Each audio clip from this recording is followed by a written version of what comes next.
আমি যখন ছোট ছিলাম, এই ধরুন বয়স আনুমানিক 12, 13, 14, ঠিক সেই সময় এই গ্রামে আসছিলাম। শুধু একবার দুইবার নয়, অনেকবার আসা হয়েছিল এই গ্রামে। কিন্তু এখন বড় হয়ে গেছি, সংসার হয়ে গেছে, আর আসাই হয় না। প্রায় 7-8 বছর পর এই গ্রামে আসা। আর এই গ্রামে আসলাম এত বছর পর, গ্রামটা ভালো করে ঘুরে দেখবো না, এটা তো হতেই পারে না। আর আমি ঘুরে বেড়া মানে আপনাদের মাঝে শেয়ার করা। যাই হোক, এবার আপনারা কমেন্ট করে বলেন জায়গাটা কতটা সুন্দর, অল্প নাকি বেশি। জায়গাটা আমার কাছে অনেক বেশি সুন্দর লাগছে।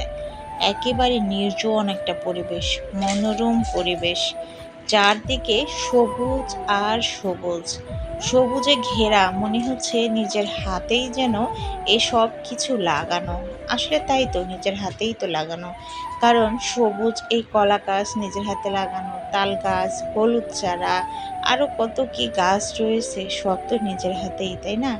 এই যে নদীটা এখান থেকে চিকন হয়ে বেয়ে চলে গেছে, কোন নদীর সঙ্গে মিলিয়ে গেছে সেটা আমার জানা নাই। আপনাদের যদি কারো জানা থাকে তাহলে আপনারা কমেন্ট করে বলিয়েন। আসলে এই জায়গাটা অসম্ভব সুন্দর। আমরা প্রায় 1 থেকে 1.5 কিলোমিটার দূরে হেঁটে আসছি, তাই ঘেমে গরমে পুরো অস্থির। আর এই এত বড় পথ বেয়ে আসার একটাই কারণ, এই নদীর সৌন্দর্যটা খুব কাছ থেকে উপভোগ করা। এখানে একটা ঘাট আছে, সেই ঘাটটা আমি ভিডিও শুরুতেই কিন্তু আপনাদেরকে দেখিয়ে দিয়েছি। আর আমরা যেখান থেকে আসছি সেখান থেকেই কিন্তু কলা গাছগুলো দেখতে পাচ্ছি। কে কলা গাছগুলো লাগাইছে বা কার আন্ডারে আছে সেটাও আমার জানা নাই। এটা কিন্তু ঈদগাহ মাঠ। এখানে বছরে 2বার ঈদে এই গ্রামের সব মানুষেরা এসে নামাজ পড়ে।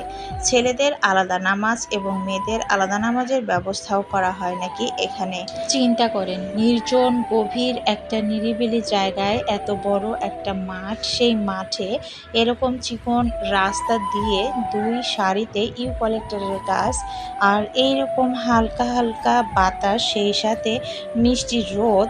এইরকম অবস্থায় এই হরিনারায়ণপুর গ্রামের মানুষেরা ওই ঈদগাহ মাঠে নামাজ পড়তে যায়, তাহলে তাদের যাওয়ার দৃশ্য দেখেই মনটা ভরে যাবে। আমি চোখ বন্ধ করেই কিন্তু ওই দৃশ্যটা দেখতেছি, কারণ গ্রামের প্রত্যেক মানুষই নাকি ওই ঈদগাহ মাঠে নামাজ পড়তে যায়। তো এরকমটা শুনে আমার কাছে মনে হলো যে না, আমাদেরও যাওয়া দরকার, আর আমাদেরও জিনিসটা দেখা দরকার। তাই আমরাও চলে গিয়েছিলাম সেখানে। আর সেখানকার পরিবেশ, সেখানকার সৌন্দর্য দেখে আমরা সবাই মুগ্ধ, সবাই শিহরিত।